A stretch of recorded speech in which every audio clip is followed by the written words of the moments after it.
Hello everyone, स्वागत है आप सभी का मेरे इस यूट्यूब चैनल पर। तो आज हम लोग स्टार्ट करने जा रहे हैं क्लास 12th का चैप्टर 1, जो कि है संबंध तथा फलन। इसमें हम सबसे पहले देखेंगे संबंध क्या होता है, ठीक है ना। जब हम इसको कर लेंगे कंप्लीट, उसके बाद हम पढ़ेंगे फलन किसे कहते हैं। तो देखिए, संबंध को समझने से पहले हम ये जानते हैं कि क्रमित युग्म किसे कहते हैं, क्योंकि संबंध को परिभाषित करने के लिए हमें क्रमित युग्म की आवश्यकता पड़ेगी। तो देखिए, क्रमित युग्म जिसको इंग्लिश में कहते हैं ऑर्डर्ड पेयर्स, ये किसे कहते हैं।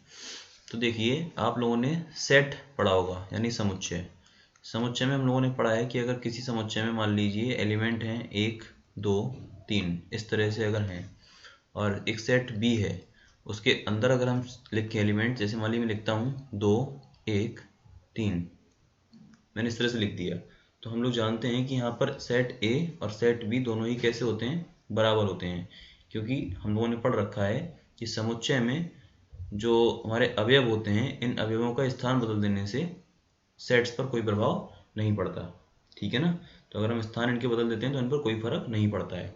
लेकिन अब आप सोचिए कि अगर हमारे पास दो दो अवयवों वाला एक सेट हो, जैसे मान लीजिए हमारे पास लिखा हो 1, 2, इस तरह के हमारे पास सेट हो 2, 3 ऐसे ही, ठीक है ना। तो यहाँ इसका क्या मतलब होता है, तो देखिए, जैसे मान लीजिए लिखा है हमारे पास 1, 2, तो इसका ये मतलब है कि प्रथम स्थान पे, पहले स्थान पे कौन आएगा, प्रथम स्थान पर 1 आएगा, और दूसरे स्थान पर कौन आएगा, द्वितीय स्थान पर 2 आएगा, ठीक है ना।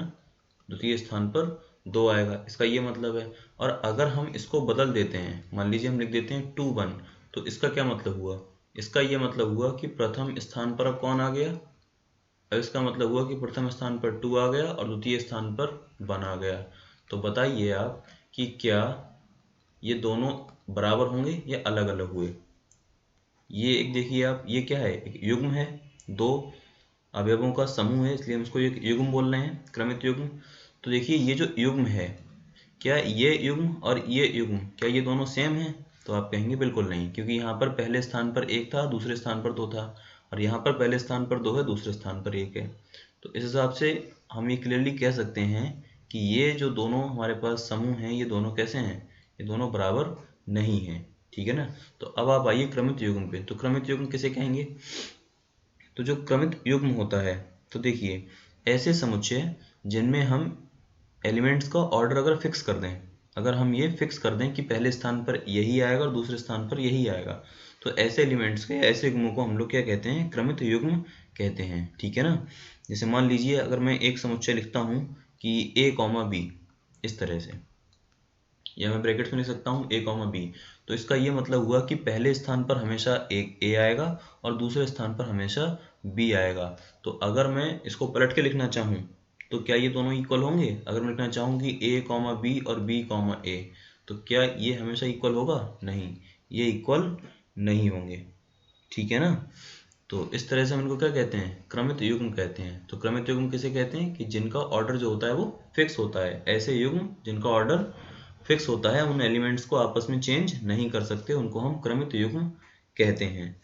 चलिए अब इससे आगे बढ़ते हैं हम लोग। आगे है हमारा कार्तीय गुणन, यानी इसको हम लोग बोलते हैं कार्टेशियन प्रोडक्ट। कार्तीय गुणन हम लोग इसको बोलते हैं कार्टेशियन प्रोडक्ट, ठीक है, कार्टेशियन प्रोडक्ट। तो इसका क्या मतलब होता है, देखिए, प्रोडक्ट या गुणन, गुणन का मतलब आप समझ सकते हैं, गुणा से है, ठीक है ना। और ये जो कार्तीय यहाँ पे लगा हुआ है, यहाँ पर क्या हम लोग पढ़ेंगे अब, सेट्स की गुणा किस तरह से करते हैं हम लोग, ठीक है ना, सेट्स की। जैसे मान लीजिए, माना हमारे पास एक सेट है ए, इस सेट में मान लीजिए एलिमेंट हमारे पास 1, 2 और 3, ठीक, तथा एक सेट हम मान लेते हैं क्या, बी। इस सेट में मान लीजिए हमारे पास एलिमेंट हैं ए और बी, सिर्फ इतना। तो अगर हम इन दोनों सेट्स की गुणा करें, ए की गुणा करें बी के साथ, मतलब हम निकालना चाह रहे हैं ए क्रॉस बी, तो ए क्रॉस बी कितना होगा। तो देखिए, इसकी मल्टीप्लाई कैसे करते हैं, सबसे पहले इस 1 की मल्टीप्लाई इस पूरे बी से करेंगे, तो हमें किस तरह के यहाँ पर अवयव मिलेंगे। तो देखिए जब हम 1 की गुणा a से करेंगे तो हमें मिलेगा 1, a। जब हम 1 की गुणा b से करेंगे तो हमें मिलेगा 1, b। ऐसे ही अब देखिए 1 की गुणा पूरे b से हो चुकी है, अब हम ऐसे ही करेंगे हर एक एलिमेंट की गुणा, मतलब 2 की करेंगे अब, तो कितना आएगा 2, a 2, b। अब 2 से हो चुकी है, अब हम करेंगे 3 से, तो ये आएगा 3, a एंड 3, b। ठीक है ना। तो इस तरह की जो हम गुणा करते हैं इसको हम लोग क्या कहते हैं, कार्तीय गुणन कहते हैं। और अब आप देख सकते हैं यहाँ पर जो प्रथम वाला जो पहला वाला जो अवयव होता है या पहला वाला जो एलिमेंट होता है ये कहाँ से आता है। आप देख सकते हैं किसी के भी जो पहले वाले एलिमेंट हैं वो हमेशा सेट ए से आते हैं। देखिए आप सेट ए से आए हुए हैं, और जो दूसरे वाले एलिमेंट हैं, दूसरे वाले जो अवयव हैं ये हमेशा सेट बी से आते हैं। ठीक है ना, इस तरह से। तो अगर हम इनको लिखना चाहें तो हम इसको ऐसे लिख सकते हैं कि लेट, मतलब हमारे पास दो जो सेट होंगे ए और बी, नॉन एम्प्टी सेट्स होने चाहिए। तो जब हम उनकी गुणा करते हैं तो हमें किस टाइप के एलिमेंट मिलते हैं, तो हम लिख सकते हैं कि जो ए क्रॉस बी होता है उसमें ए कॉमा बी टाइप के एलिमेंट्स आते हैं, सच दैट। और सच दैट कैसे आते हैं, जहाँ पर जो ए होता है, जो पहला वाला समूह होता है वो पहले वाले सेट से आता है, जो पहला वाला अवयव होता है वो पहले सेट से आता है, एंड जो दूसरा वाला अवयव होता है बी वो दूसरे वाले सेट से आता है। ठीक है, गुणा के क्रम में। और अगर आप यहाँ से बी क्रॉस ए निकालेंगे, है ना, अगर आप यहाँ से बी क्रॉस ए निकालेंगे तो वो क्या आएगा, तो देखिए इसका ऑर्डर पलट जाएगा। अब आपने बी को पहले लिख दिया है इसलिए यहाँ पर होगा बी कॉमा ए, और सच दैट यहाँ पर तो कंडीशन वही रहेगी कि ए बिलोंग्स टू ए, ए में बिलोंग करता है और बी बी में बिलोंग करता है। तो यहाँ से आप क्लियरली देख सकते हैं, अभी अभी हमने पढ़ा है कि a कॉमा बी और b कॉमा ए बराबर नहीं होते हैं। तो इसका मतलब ये हुआ कि a क्रॉस b और b क्रॉस a भी आपस में बराबर नहीं होते हैं। ठीक है, देखिए वैसे हम नंबरों की गुणा करते हैं तो दोनों की गुणा कैसी आती है, बराबर आती है, लेकिन ऐसे केस में क्या होगा, ये बराबर नहीं होंगे। जैसे अगर मैं इसी एग्जाम्पल में आपको निकाल के दिखाऊं, अभी मैंने निकाला है a क्रॉस b, अब अगर मैं यहाँ निकालना चाहूँ b क्रॉस a, तो देखिए b क्रॉस a में क्या होगा, b क्रॉस a में क्या होगा, जो b के एलिमेंट हैं इनकी गुणा हम a के एलिमेंट के साथ करेंगे। तो अगर मैं a की गुणा करूंगा उसके साथ तो कितना आएगा, पहला एलिमेंट मेरा a कॉमा 1, फिर a की गुणा करूंगा 2 के साथ तो क्या आएगा a कॉमा 2, फिर a की गुणा 3 के साथ तो a कॉमा 3। अब मैं ऐसे ही करूंगा b की गुणा तो कितना आएगा b कॉमा 1 और b comma 2 and b comma 3। तो देखिए इस तरह के ऑर्डर पेयर्स आएंगे अगर हम b क्रॉस a निकालेंगे, और a क्रॉस b में कैसे आए हैं, 1a 1b इस तरह से आए हैं। तो आप खुद ही देख सकते हैं कि क्या a cross b cross a बराबर हैं, तो ये बराबर नहीं है। तो आई होप आपको ये दोनों चीज़ें समझ में आ गई होंगी कि किसे क्रमित युग्म कहते हैं और कार्टेशियन गुणन किसे कहते हैं। अब हम लोग चलते हैं आगे। अब हम जो आगे पढ़ने जा रहे हैं जो कि इस चैप्टर का नाम है, और अब ये चैप्टर यहाँ से शुरू होगा। अगला जो हमारा हेडिंग है वो है संबंध किसे कहते हैं, है ना, यही हमारे चैप्टर का नाम है। इसको हम लोग इंग्लिश में कहते हैं रिलेशन, यानी संबंध। तो अब आप यहाँ देखिए संबंध किसे कहेंगे। अभी अभी हम लोग कार्तीय गुणन पढ़कर आए हैं पीछे, ठीक है ना। जैसे मान लीजिए कि हमारे पास एक सेट है ए, इस सेट ए में हम कैसे एलिमेंट लें, मान लीजिए हम इसमें लेते हैं वही अपना 1 2 एंड 3, ठीक है। और एक सेट बी है हमारे पास, इसमें मैं लेता हूँ सपोज 4 5, ठीक है। तो अगर मैं यहाँ से निकालता हूँ a क्रॉस b तो ये कितना आएगा, ये आएगा 1 4 1 5 2 4 2 5 एंड 3 4 एंड 3 5। हमारे पास ये हमारे क्या आएंगे, कार्तीय गुणन में जो है वो आएंगे एलिमेंट्स। अब आप यहाँ देख सकते हैं संबंध हम किसे कहेंगे, जो संबंध होता है वो संबंध जो होगा वो इन्हीं एलिमेंट से क्या होगा, डिफाइन किया जाएगा। जो संबंध होता है वो क्या होता है, इन्हीं अवयवों पे क्या होता है, डिफाइन किया जाता है। मतलब हम ये कह सकते हैं जो संबंध होता है वो इन्हीं ए क्रॉस बी का ही क्या होता है, एक उप समुच्चय होता है। ठीक है, इसके उप समुच्चय कैसे लिखेंगे हम लोग, उप समुच्चय जानते होंगे आप लोग, आपने 11th में पढ़ रखा होगा। तो देखिए अगर हमारे पास ये दो हैं एलिमेंट्स तो जो रिलेशन होगा जो रिलेशन होगा आर वो क्या होता है, वो सबसेट होता है किसका, संबंध ए क्रॉस बी का। मतलब जो हमारे पास जो कार्तीय गुणन आया है ए क्रॉस बी, उसी का हम क्या लेंगे, सबसेट। तो उसको हम क्या पढ़ेंगे, उसको हम क्या बोलेंगे, उसका एक संबंध बोलेंगे। तो अब देखिए संबंध को और किस तरह से लिखते हैं हम लोग। तो अगर यहाँ पर ये लिखा हुआ है, अब जैसे सपोज आप ये मानिए कि अगर हमारे पास कोई एक एलिमेंट है स्मॉल ए जो कि सेट ए में बिलोंग करता है, और एक है हमारे पास स्मॉल बी जो कि सेट बी में बिलोंग करता है, और हमारे पास किस टाइप के प्रोडक्ट आएंगे, ए कॉमा बी टाइप के आएंगे, है ना, ए कॉमा बी टाइप के आएंगे। तो जो ए कॉमा बी टाइप के कार्टेशियन प्रोडक्ट होंगे ये कहाँ बिलोंग करेंगे, ये बिलोंग करेंगे हमारे रिलेशन में, ठीक है ना। ए कॉमा बी टाइप के एलिमेंट कहाँ आते हैं, हमारे रिलेशन में आएंगे। तो हम इसको इस तरह से भी बोल सकते हैं कि जो यहाँ पर ए है वो रिलेटेड है बी से, है ना, यानी ए संबंधित है बी से, या फिर ए का संबंध बी से है, इस तरह से पढ़ेंगे। और कई बार क्या होगा, अगर हम यहाँ पर आर को लिखने के बाद ऐसे करके कट कर देंगे तो इसका मतलब होगा ए बी से संबंधित नहीं है, ठीक है ना। इसको पढ़ते हैं ये बी से संबंधित नहीं है। या इसी को लिखने का तरीका ये भी होता है कि जो ए कॉमा बी है वो संबंध में बिलोंग नहीं करता है, ठीक है ना। ये लिखने के तरीके होंगे इसको। अब जैसे मान लीजिए हम इस पे एक एग्जांपल लेते हैं संबंध का ही, ठीक है ना। जैसे मान लीजिए कि जो ए है, एक हम सेट लेते हैं, हमें दो सेट लेने पड़ेंगे।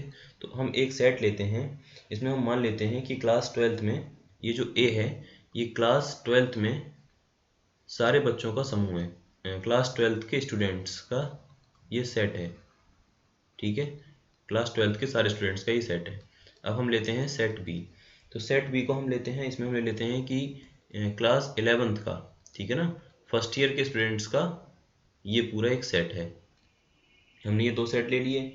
तो अब इसमें हम क्या आएंगे, अब इसमें एक हम लोग रिलेशन डिफाइन करते हैं, एक संबंध। तो संबंध हम क्या निकालना चाह रहे हैं इन दोनों में, मान लीजिए हम ये संबंध ये स्थापित करते हैं इनमें कि पहले देखिए संबंध में किस तरह के एलिमेंट आएंगे। तो हमें मालूम है कि यहाँ से आएगा ए एंड यहाँ का आएगा बी, इस टाइप के ही आएंगे। तो इनमें देखिए कई तरह के संबंध हो सकते हैं, है ना। संबंध ये हो सकता है कि जो इंटर वाले बच्चे हैं उनकी हाइट ज़्यादा है फर्स्ट ईयर वाले बच्चों से, या हम ये कह सकते हैं जो इंटर वाले बच्चे हैं वो आयु में बड़े हैं 11th वाले बच्चों से। तो हम एक कोई भी इनमें क्या एक संबंध स्थापित कर देते हैं, ठीक है ना। तो ये जो ए कॉमा बी होगा ये कहाँ बिलोंग करेगा, ए क्रॉस बी से। जब भी हम इन दोनों की गुणा करेंगे तो उसमें हर प्रकार के एलिमेंट्स आ जाएंगे, इसमें आ जाएंगे ना। तो हमने एक संबंध स्थापित कर लिया कि जो ए की आयु है, जो ए की आयु है वो बी की आयु से अधिक है, ए की आयु बी की आयु से अधिक है, बी की आयु से अधिक है। तो इसके आप इसको देख सकते हैं ये क्या होगा, ये एक इसका संबंध होगा। संबंध होगा किस तरह का संबंध है, आयु का संबंध हमने एक स्थापित कर दिया इनके बीच में। आप देख सकते हैं कि जो इंटर के स्टूडेंट्स होंगे वो पहले आएंगे, ठीक है ना, क्योंकि मैंने ए को लिखा है पहले और बी को लिखा है बाद में। तो ए क्रॉस बी में कौन पहले आएगा, ए के एलिमेंट पहले आएंगे, है ना। तो जो ए होंगे वो कहाँ बिलोंग कर रहे हैं, सारे ए में, और जो बी होंगे वो कहाँ बिलोंग कर रहे हैं, सब सेट बी में। तो इस तरह से हम ये देख सकते हैं कि जो ए की आयु होगी, जो इंटर के स्टूडेंट्स की आयु होगी वो बी की आयु से अधिक होगी, है ना। तो ये क्या होगा, संबंध होगा। इस तरह से हम इसको पढ़ेंगे। चलिए अब हम निकालते हैं सेट्स पे, ठीक है ना। अभी हम जैसे ये निकाल रहे थे, बेसिक एग्जांपल देके समझ रहे थे। अब हम पढ़ेंगे समुच्चय पर संबंध, ठीक है ना। रिलेशन होना सेट किस तरह से हम लोग जो है निकालते हैं, समुच्चय पर संबंध, समुच्चय पर संबंध, इसको हम लोग बोलेंगे relation on a set, relation on A set. तो एक सेट पर किस तरह से हम लोग रिलेशन डिफाइन करेंगे। तो जैसे मान लीजिए यहाँ पर हम लोग सीधे एग्जांपल से कर समझते हैं। मान लीजिए हमारे पास एक सेट है ए, इस सेट में हमारे पास एलिमेंट हैं 1 2 3 एंड 4, ठीक है। चार हमारे पास रिलेशन है, चार हमारे पास एलिमेंट्स हैं। अब हम एक रिलेशन इस पर डिफाइन करते हैं, और जो रिलेशन इस पर परिभाषित किया गया है वो मान लीजिए इस प्रकार का है, या हम लोग अगर रिलेशन निकालना चाहें तो किस प्रकार का रिलेशन इसमें मान सकते हैं? हम ये मान सकते हैं कि ए कॉमा बी टाइप के जो एलिमेंट्स होंगे ये कहाँ जाएंगे। अब देखिए, अगर सेट हमारे पास एक ही है और हमने पढ़ा है जो रिलेशन होता है वो कार्तीय गुणनफल के रूप में आता है, मतलब ऑर्डर पेयर की फॉर्म में आता है। तो ऑर्डर पेयर किसका निकालोगे? अब जब हमारे पास एक ही सेट है तो एक सेट पे अगर संबंध निकालना है तो उसी सेट की उसी सेट से मल्टीप्लाई करेंगे, यानी ए की गुणा किसके साथ करेंगे? ए से ही करेंगे। तो हमें ए कॉमा बी टाइप के एलिमेंट प्राप्त होंगे। और सच दैट हम ये मान लेते हैं ये ऐसे एलिमेंट हैं कि a माइनस बी जो है वो उनका जो अंतर है वो 3 है। अब आप इसको समझ सकते हैं कि ये संबंध होगा या नहीं होगा। मान लीजिए उसने क्वेश्चन दे दिया कि ये एक सेट है हमारे पास A और वो क्वेश्चन पूछ रहा है कि चेक कीजिए कि ये इस पे क्या ये संबंध है या नहीं है। तो आप यहाँ क्लियरली क्या देख सकते हैं, सबसे पहले हम निकालेंगे ये A क्रॉस A, ठीक है ना। हम इस रिलेशन में उपस्थित सारे के सारे अवयवों को निकालने जा रहे हैं। तो सबसे पहले हम निकालते हैं A क्रॉस A। तो A क्रॉस A कैसे किया जाता है? हम लिखेंगे 1 2 3 4। इसका हम क्रॉस कर देंगे किसके साथ? 1 2 3 4 के साथ। तो क्रॉस जब करते हैं तो किस तरह के एलिमेंट आते हैं? ऑर्डर पेयर में आते हैं, मैंने आपको बताया है। 1 की मल्टीप्लाई 1 के साथ करेंगे तो 1 कॉमा 1 आएगा, फिर 1 कॉमा 2 आएगा, फिर 1 की मल्टीप्लाई 3 के साथ करेंगे तो 1 कॉमा 3 आएगा, फिर 1 कॉमा 4 आएगा। ये तो 1 से गुणा हुई है पूरे की। अब हम करते हैं 2 से मल्टीप्लाई, तो ये आएगा 2 comma 1 2 comma 2 2 comma 3 and 2 comma 4। इसके बाद 3 से करेंगे तो कितना आएगा? 3 comma 1 3 comma 2 3 comma 3 and 3 comma 4। और जब अगला करेंगे तो 4 कॉमा 1 4 कॉमा 2 4 कॉमा 3 और 4 कॉमा 4। इस तरह के हमारे पास क्या आएंगे? एलिमेंट्स आएंगे। अब हमसे ये कह रहा है कि अगर ये संबंध सही होता है तब तो ये संबंध इन पे होगा, वरना ये नहीं होगा। तो देखिए, जो पहला एलिमेंट आया है अगर हम उसमें से दूसरे एलिमेंट को घटाएं तो वो कितना आना चाहिए? बराबर 3 आना चाहिए। ये अब देखिए, ये हमारे पास ये क्या आ गया? हमारा ए क्रॉस ए आ गया। ए क्रॉस ए आ गया तो हमें निकालना है संबंध। तो अब देखिए संबंध में कौन कौन आएगा? रिलेशन में रिलेशन बता दिया। संबंध ये है कि पहले वाले में से दूसरे वाले को घटाओ तो वो +3 आना चाहिए। तो अब हम ऐसे एलिमेंट्स को ढूंढेंगे, जैसे मान लीजिए पहला वाला है, इसमें हम क्या है? ये ए है ये बी है। पहला वाला ए है दूसरा वाला बी है। अगर हम पहले वाले में से दूसरे वाले को घटाते हैं, मतलब 1 माइनस 1 अगर करेंगे तो क्या आएगा? 0 आएगा। क्या वो 3 के बराबर होगा? नहीं होगा। यानी कि ये जो एलिमेंट है 1 कॉमा 1 ये हमारे संबंध में नहीं आएगा। तो मैं थोड़ा जल्दी करता हूँ किस तरह से हम लोग ढूंढेंगे। जैसे मान लीजिए 2 1, 2 और 1 का अंतर 1 ही है, 2 और 2 का अंतर 0 है, 2 और 3 का अंतर माइनस का 1 हो जाएगा, तो फिर ये यहाँ पे नहीं मिलेगा। तो हमें कहाँ मिलेगा? पहला एलिमेंट हमारा वो मिलेगा, देखिए 3 माइनस 1 अगर करोगे तभी बात नहीं बनेगी। तो हमारे पास एलिमेंट मिलेगा एक 4 कॉमा 1। ये देखिए 4 कॉमा 1 जो होगा ये हमारे पास एक एलिमेंट होगा। ये हमारे पास एक एलिमेंट होगा कि नहीं? ये होगा। क्यों होगा? क्योंकि जब हम 4 कॉमा 1 को लेते हैं तो यहाँ पर a का मान है 4 b का मान है 3 और संबंध हमारे पास है a माइनस बी बराबर 3। अब आप रख के देखिए, a का मान है 4 b का मान है 1, तो कितना आएगा? 3 बराबर 3। इसका मतलब 4 कॉमा 1 जो एलिमेंट होगा वो इसमें उपस्थित होगा। क्या इसके अलावा और कोई एलिमेंट ऐसा होगा जो इसमें उपस्थित होगा रिलेशन में? तो हम यहाँ देख सकते हैं ऐसा कोई और एलिमेंट यहाँ पर उपस्थित नहीं होगा जो इस रिलेशन में आएगा, ठीक है ना।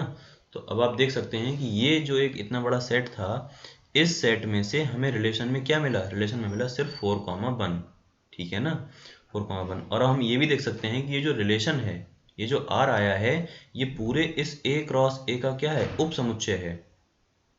ये जो R आया है ये सबसेट है A क्रॉस A का, ठीक है ना, क्योंकि A क्रॉस A में तो इतने सारे अवयव हैं। इन अवयवों में से ये एलिमेंट है जो कि क्या आया है? एक एलिमेंट आया है इन्हीं एलिमेंट्स में से। तो हम ये कह सकते हैं कि R is the subset of A cross A। और हमने यही परिभाषा पढ़ी है कि जो संबंध होता है वो कार्तीय गुणन का उपसमुच्चय होता है। तो हम लोग इस तरह से समुच्चय पर संबंध को स्थापित करते हैं। चलिए अब हम चलते हैं आगे की तरफ। आगे हम निकालना सीखेंगे कि जो संबंध है हमारे पास एक रिलेशन, उस संबंध का प्रांत कैसे निकालते हैं, ठीक है ना। संबंध का प्रांत, उसके बाद में हम साथ में पढ़ेंगे इसके परिसर, प्रांत, परिसर तथा सहप्रांत, तथा सहप्रांत, ये हम निकालना सीखेंगे, ठीक है ना। अब मैं इनको इंग्लिश में लिख देता हूँ, इनको क्या कहते हैं। तो देखिए, प्रांत को हम लोग इंग्लिश में कहते हैं डोमेन, ठीक है, डोमेन। परिसर को हम लोग कहते हैं रेंज, रेंज। और जो सहप्रांत होता है इसको हम लोग कहते हैं कोडोमेन। तो अब हम लोग एक रिलेशन का ये तीनों चीज़ें निकालना सीखेंगे कि किस तरह से रेंज की डोमेन और हम ये सब चीज़ें निकालते हैं, डोमेन, कोडोमेन और रेंज, ठीक है। तो चलिए सबसे पहले हम सीखते हैं कि हम प्रांत को किस तरह से निकालेंगे। प्रांत, प्रांत का मतलब डोमेन, ठीक है। डोमेन हम लोग किस तरह से निकालेंगे। तो सबसे पहले तो हमें एक संबंध स्थापित करना पड़ेगा, है ना। तो मान लीजिए कि हमारे पास, चलिए मैं आपको इसको एग्जांपल से समझाता हूँ। डेफिनेशन से अगर हम समझेंगे तो मैं थोड़ा सा इसमें जो है टाइम लग जाएगा, है ना। तो हम जो है इसको ज़्यादा टाइम नहीं लगाते के सीधे एग्जांपल के थ्रू करने के प्रयास करते हैं। तो चलिए हमारे पास मैं एक एग्जांपल लेता हूँ इस पर बेस्ड। तो हमारे पास एक सेट है, सेट ए। सपोज हमारे पास एक सेट है, सेट ए, जिसमें एलिमेंट हम कौन से ले लें। एलिमेंट सपोज हम ले लेते हैं वही 1 2 3 या कुछ और थोड़ा डिफरेंट। मान लीजिए हम इसमें लेते हैं एलिमेंट 1 2 3, ठीक है। सेट ए में हम एलिमेंट लेते हैं अपने पास 1 2 3। तो ये 1, ये 2, ये 3। एंड जो सेट बी हम लेते हैं उसमें हम एलिमेंट ले रहे हैं सपोज ए कॉमा बी, ठीक है। तो हम निकालते हैं यहाँ से एक रिलेशन, ठीक है। मान लीजिए रिलेशन कुछ भी हो सकता है, एक कोई रिलेशन हमने परिभाषा लगाई और उस रिलेशन के हिसाब से हमारे पास जो एलिमेंट आए वो सपोज ये आए 1 comma A, 1 comma B and 2 comma B. ये संबंध की हमने कोई एक परिभाषा लगाई, हमने बताया कि कोई एक संबंध स्थापित किया जिसके हिसाब से ये एलिमेंट्स इस सेट में आए। तो अब हम निकालते हैं इसका प्रांत। तो हम प्रांत किसे कहेंगे। तो देखिए इसको लिखने का तरीका क्या होगा। हम लोग लिखेंगे डोमेन ऑफ आर, यानी आर का प्रांत। तो जो डोमेन होता है वो क्या होता है, ये जो डोमेन के मतलब सेट के अंदर रिलेशन का जो सेट होगा हमारे पास, उस रिलेशन वाले सेट के अंदर जो हमारे पास क्रमित युग्म मिलेंगे, जो ऑर्डर पेयर मिलेंगे, उनका जो प्रथम एलिमेंट होगा, जो प्रथम ग्रुप होगा, जो प्रथम एलिमेंट होगा, उसको हम उसकी डोमेन कहते हैं, ठीक है ना। और जो ये जो दूसरा वाला होगा, ये जो दूसरे वाले जितने होंगे इनको हम इसका क्या कहते हैं, रेंज कहते हैं। तो आप समझ लिए जितने x वाले टाइप के होंगे, मतलब अगर हम ये मान के चलें कि x y टाइप के एलिमेंट मिल रहे हैं हमें R में, तो जो डोमेन ऑफ R होगा वो क्या होंगे, सारे x वाले एलिमेंट होंगे। और जो रेंज ऑफ R होगा वो सारे y टाइप के एलिमेंट होंगे। ये आप 11th में भी पढ़ चुके हैं, फिर भी मैं बता देता हूँ। तो अगर हम इस रिलेशन का डोमेन लिखना चाहें तो क्या लिखेंगे, हम लोग लिखेंगे 1 2, ठीक है ना, क्योंकि रिपीट तो करना नहीं है हमें। 1 2 आएगा, लेकिन 1 2 बार हो जाएगा। तो ये होता है हमारा जो है प्रांत। तो जो ऑर्डर पेयर का जो प्रथम एलिमेंट होता है हम उसको क्या कहते हैं, हम उसको उसका डोमेन कहते हैं। अब रेंज किसे कहते हैं, तो क्रमित युग्म का जो सेकंड एलिमेंट होता है, ये जो द्वितीय वाला अवयव होता है, इसको हम क्या कहते हैं, उसका परिसर कहते हैं। परिसर यानी कि रेंज कहते हैं, परिसर यानी रेंज। तो अगर हम लोग इसकी रेंज निकालने की कोशिश करें तो हम लोग कैसे लिखेंगे, मैं लिखता हूं जो है रेंज ऑफ आर। तो हमें रेंज कितनी मिलेगी, तो रेंज में आप देख सकते हैं द्वितीय अवयव, दूसरा अवयव कितना है, ए है, बी है, बी है, तो रिपीट तो करना नहीं है, तो ए कॉमा बी।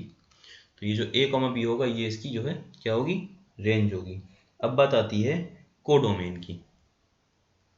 अब बात आती है जो है सहप्रांत किसे कहते हैं। सहप्रांत, सहप्रांत का मतलब कोडोमेन, कोडोमेन।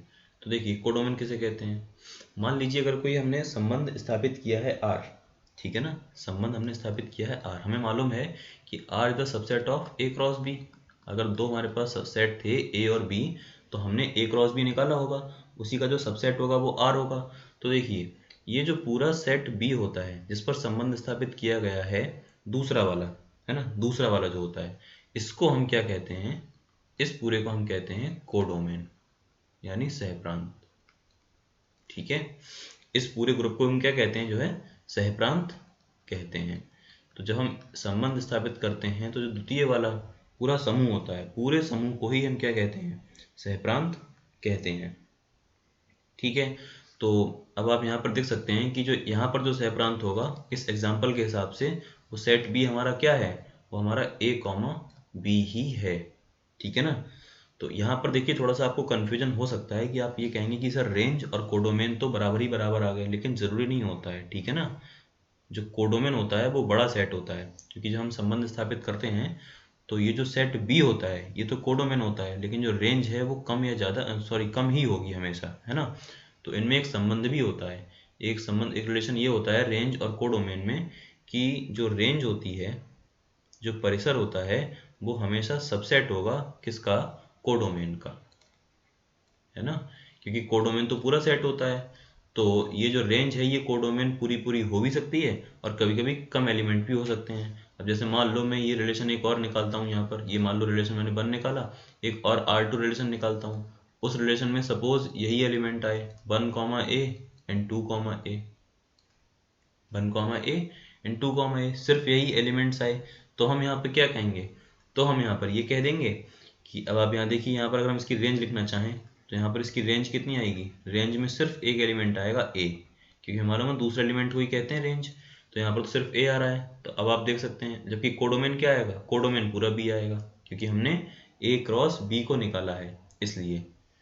तो यहाँ पर जो रेंज होती है वो हमेशा ही कोडोमेन का क्या होती है, सबसेट होती है।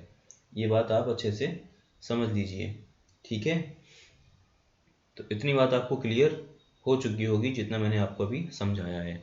अब चलिए इस पर बेस्ड, इतनी ही चीज़ों पर बेस्ड हम कुछ एग्जांपल्स को डिस्कस करते हैं।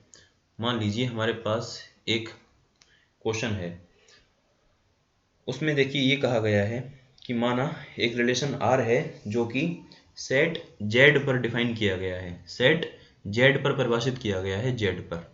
ठीक है, तो Z पर परिभाषित एक हमारे पास क्या है, संबंध दिया है, और वो संबंध किस तरह से परिभाषित किया है इन्होंने, इस संबंध के बारे में कहा जा रहा है कि relation is x, y type के इसमें एलिमेंट्स होंगे सच दैट x और y के बारे में कहा जा रहा है कि जो x और y होंगे वो तो सीधी सी बात है z में ही बिलोंग करेंगे, और है कि संबंध है कि x माइनस y एक पूर्णांक है, एक पूर्णांक है, ये रिलेशन दे दिया। ठीक है ना। तो हमसे पूछ रहे हैं तब इस रिलेशन का प्रांत तथा परिसर ज्ञात कीजिए, है ना। क्या निकालना है हमें, प्रांत तथा परिसर ज्ञात करना है। मतलब हमें क्या निकालना है, रेंज तथा डोमेन। प्रांत का मतलब डोमेन और परिसर का मतलब रेंज। तो हमसे ये दो चीज़ें पूछी जा रही हैं कि हम डोमेन तथा परिसर ज्ञात कीजिए। तो देखिए चलिए इसका सॉल्यूशन करते हैं हम लोग। इसका हम लोग देखिए किस तरह से सॉल्यूशन करेंगे। तो सबसे पहले तो हम क्या करेंगे, हम इस संबंध को लिखना चाहेंगे। तो हमें यहाँ पर एक चीज़ दी है, हमें यहाँ पर दिया है, क्या दिया है, हमें ये दिया है कि जो x और y जो दो एलिमेंट्स हैं, x और y जो हैं वो क्या हैं, z हैं। अब आपको पता होना चाहिए ये इनका मतलब, ये जो सेट होगा ये किसका होगा, तो ये जो z सेट होता है ये z पूर्णांकों का सेट होता है, इसका पूर्णांकों का एक सेट या समुच्चय होता है। अगर वो कहता R में है तो उसका मतलब होता है वास्तविक संख्याओं का सेट होगा, n लिखा होगा उसका मतलब क्या होगा, नेचुरल नंबर्स का यानी प्राकृतिक संख्याओं का एक सेट होगा। इस तरह से हमें पता होना चाहिए।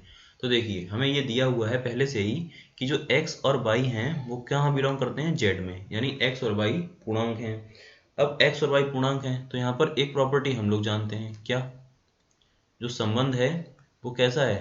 तो देखिए संबंध में कहा गया है कि जो x माइनस वाई, जब हम इन दोनों का अंतर करें तो एक पूर्णांक आना चाहिए, तो वो एलिमेंट इसमें आएंगे।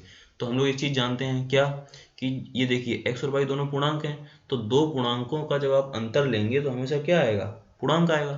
तो हम जानते हैं कि दो पूर्णांकों का अंतर, दो पूर्णांकों का अंतर सदैव पूर्णांक होता है, सदैव पूर्णांक होता है,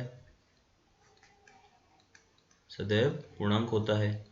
ठीक है। अब हमें जब मालूम ही है कि दो पूर्णांकों का अंतर, जैसे आप देख लीजिए, मान लीजिए आपने एक 2 ले लिया और एक आपने 5 ले लिया।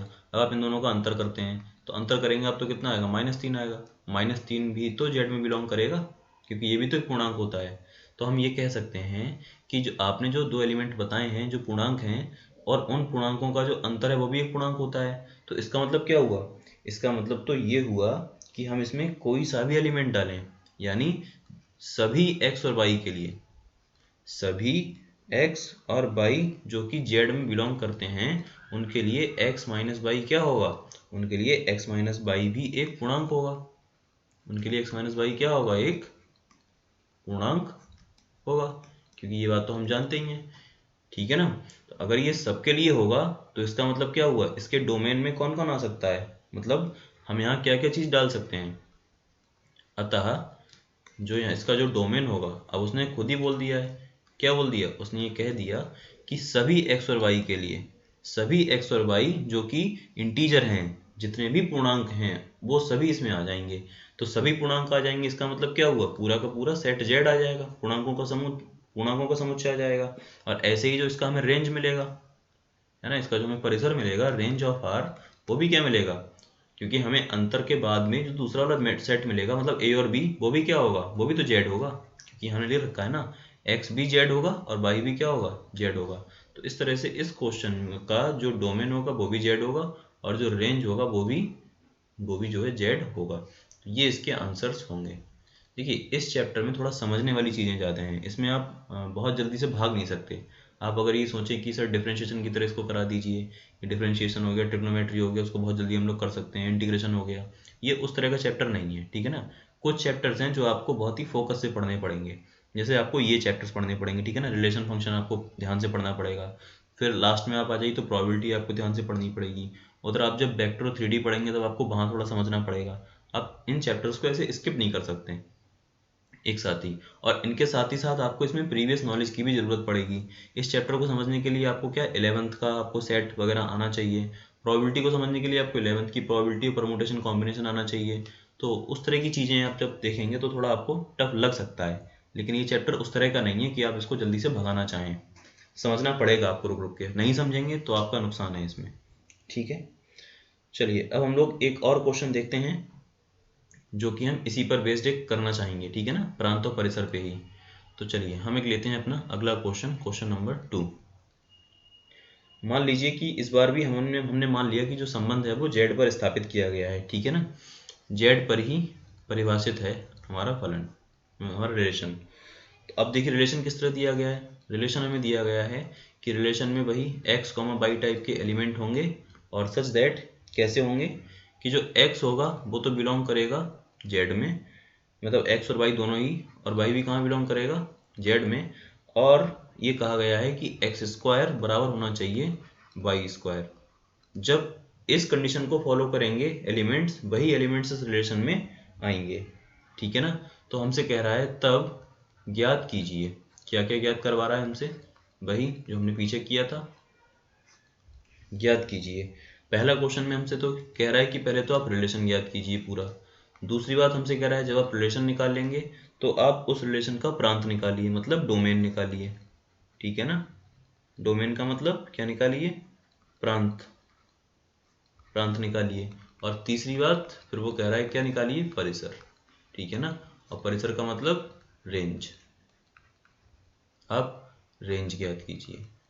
तो ये हमारा जो है क्वेश्चन है। तो चलिए हम लोग अब इसको सॉल्व करते हैं।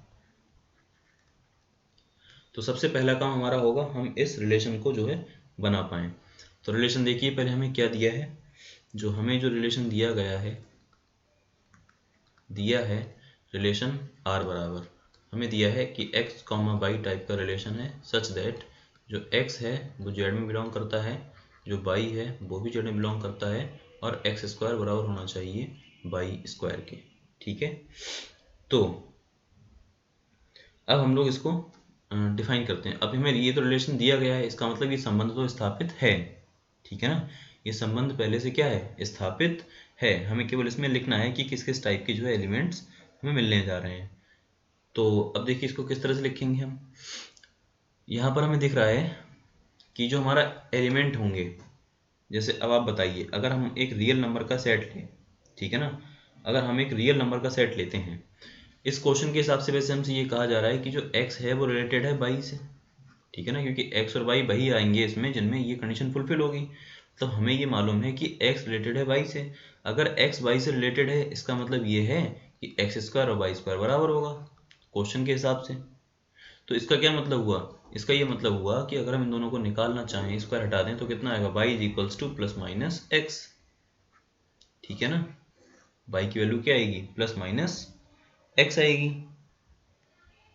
तो फिर इसका मतलब क्या हुआ, तो जो y की वैल्यू आई है वो हमारे पास क्या आई है, एक बार आई है x और एक बार क्या आई है, माइनस एक्स।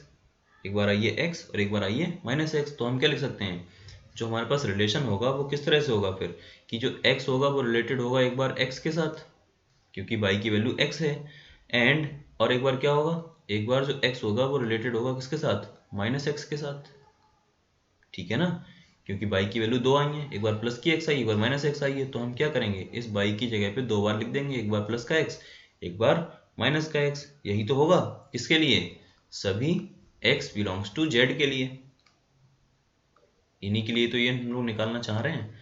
तो इस तरह से ये क्या होगा, इस तरह से ये जो रिलेशन होगा, तो हम लिख सकते हैं कि देयरफॉर जो हमारा रिलेशन होगा r बराबर, उसमें किस टाइप के एलिमेंट आएंगे। तो सबसे पहले तो हम लिखेंगे x कॉमा एक्स टाइप के आएंगे। देखिए जब x रिलेटेड टू y था तो हमने लिखा था x कॉमा y, अब लिखा हुआ है x रिलेटेड टू x, तो हम क्या लिखेंगे, x कॉमा x के हमारे पास क्या आएंगे, एलिमेंट्स आएंगे, और सच दैट जो x आएगा वो कहाँ बिलोंग करेगा, z में।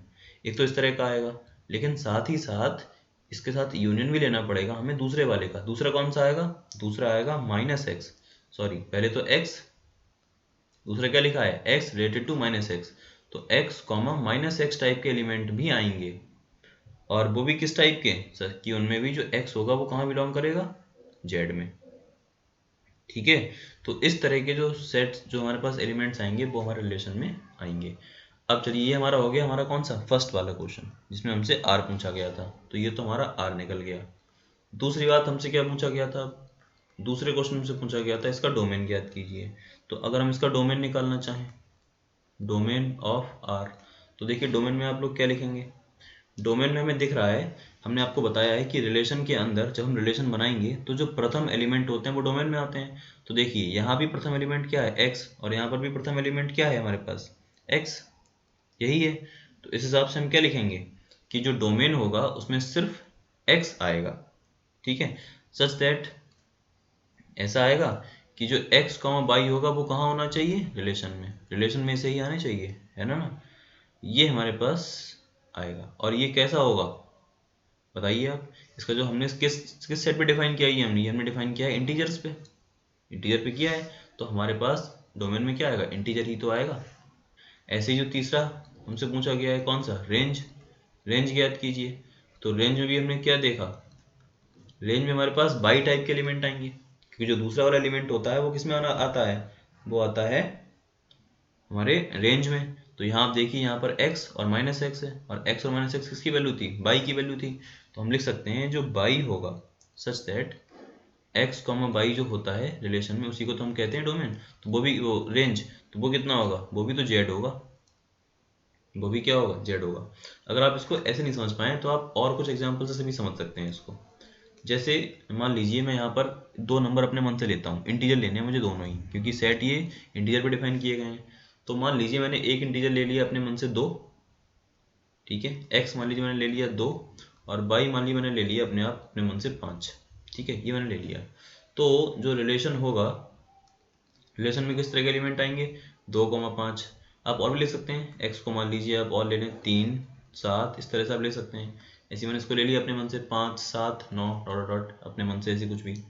तो जो रिलेशन होगा वो किस टाइप का होगा, वो होगा वही 2,5, 3,7, इस टाइप के एलिमेंट्स आएंगे। मान लीजिए हमारे पास ये आया, तो हम इसमें क्या कहना चाह रहे हैं, हम इसमें ये कहना चाह रहे हैं कि लेकिन अब ये बताइए कि रिलेशन में ये एलिमेंट आएगा, तो उसने कंडीशन दे दी थी कि एलिमेंट सिर्फ वही आएंगे जिसमें ये कंडीशन फॉलो होगी, एक्स स्क्वायर बराबर वाई स्क्वायर। तो देखिए ये तो गलत हो गया, ये तो इसमें आएगा नहीं, तो हमें एक इसमें एलिमेंट 4 भी लेना पड़ेगा, ठीक है ना, हमें इसमें एक एलिमेंट 4 को भी लेना पड़ेगा। और यहाँ पर देखिए 2 हो सकता है या -2 हो सकता है, ऐसे भी और एलिमेंट आएंगे। अपने मन से हम कोई भी एलिमेंट ले सकते हैं, क्योंकि इंटीजर का सेट तो पूरा ही होता है, तो प्लस का इंटीजर माइनस का इंटीजर कुछ भी ले लो। तो फिर देखिए रिलेशन में कौन आएगा, तो रिलेशन में वो एलिमेंट आएंगे जिनका अगर हम स्क्वायर करें, मतलब x, y टाइप के आएंगे, जिसमें x का स्क्वायर और y का स्क्वायर क्या होना चाहिए, बराबर होना चाहिए। तो मान लीजिए x से मैंने 2 को ले लिया, x से मैंने ले लिया 2 को, और y से मैंने किसको ले लिया, y से मैंने ले लिया 4 को। नहीं, 4 नहीं ले सकते हम लोग, तो हम लोग क्या ले सकते हैं इसमें, इसमें भी देख लीजिए आप 2 या और कुछ भी, या -2 ले सकते हैं यहाँ पे, ठीक है ना। तो मैंने क्या ले लिया, एक बार तो मैं 2,2 ले सकता हूँ, और एक बार मैं 2,-2 भी ले सकता हूँ। ये मैंने कैसे ले लिए, क्योंकि ये ऐसे नंबर्स हैं जो कि इस कंडीशन को फॉलो करते हैं। आप चाहे देखिए, अब मैं इसमें क्या कर रहा हूँ, पहले वाले को अगर मैं ले रहा हूँ 2,2 को, 2,2 को, तो इसमें मेरे पास x 2 है और y भी कितना है, 2 है, और कंडीशन हमारे पास क्या है, कंडीशन है x स्क्वायर बराबर y स्क्वायर होना चाहिए। तो अगर आप इस वाले 2 का यहाँ स्क्वायर करेंगे, इस वाले 2 का स्क्वायर करेंगे, वो दोनों कैसे आएंगे, हमेशा बराबर आएंगे, ठीक है। दूसरा मैंने ये कैसे ले लिया, अगर मैं x पे लेता हूँ 2 का स्क्वायर और मैं y पे लेता हूँ -2 का स्क्वायर, तो वो भी तो बराबर आएगा, क्योंकि 2 का स्क्वायर होता है 4 और -2 का स्क्वायर भी कितना होता है, 4। इस तरह से ही बराबर आएंगे। तो इस प्रकार के एक्सपेरिमेंट आएंगे, इसलिए मैंने क्या करा है, एक लिखा है मैंने यहाँ पे x, टाइप के, और एक लिखा है x, -x टाइप के, यही मैंने यहाँ लिखा था जनरल में, है ना। जब वो पूरे सेट का पूछेगा तो हमें जनरलाइज मेथड से लिखना पड़ेगा, तो हम इसको ऐसे लिखेंगे। तो इस तरह से हम इसको जो है कर सकते हैं। बाकी अगर आपको थोड़ा भी समझने में दिक्कत हो रही है तो आप नेक्स्ट लेक्चर का इंतजार करिए, जब हम लोग NCERT की एक्सरसाइज को कवर करेंगे तब हम लोग इसको समझेंगे, ठीक है ना। और अगले लेक्चर में हम लोग जो है देखेंगे कि टाइप्स ऑफ रिलेशंस क्या होते हैं, यानी संबंधों के प्रकारों के बारे में हम लोग पढ़ेंगे अगले लेक्चर में। तो चलिए, तब तक के लिए आप इस वीडियो का एंजॉय लीजिए। Thank you so much for watching.